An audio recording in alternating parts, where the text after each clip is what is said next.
Lahore high court ने रमजान में markets को रात 12 बजे और हफ्ते इतवार को रात 1 बजे तक खुला रखने की इजाजत दे दी। लाहौर हाईकोर्ट के जस्टिस शाहिद करीम ने स्मोक केस की समाअत के दौरान अहकाम जारी किए। अदालत ने हफ्ता इतवार को मार्केटें रात 1 बजे तक खुला रखने की इजाजत दे दी। अदालत ने रेस्टोरेंट से पार्किंग से मुतल्लिक प्लान तलब कर लिया।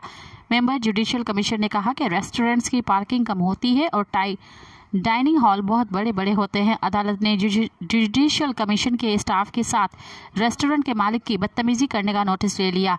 अदालत ने फौरी तौर पर इस मज़कूरा होटल मालिक को पॉइंट आउट करके आगाह करने की हिदायत कर दी। जस्टिस शाहिद करीम ने रिमार्क दिए कि ये माइंड सेट बन चुका है, हम तो बेहतरी के लिए काम कर रहे हैं, सबको इसमें तावन करना चाहिए। मज़ीद ख़बरन ऐं तफ़सीलात लाइ विज़िट कयो असांजी वेबसाइट www.awamiNewsHD.com ऐं ॾिसंदा रहो अवामी न्यूज़ HD।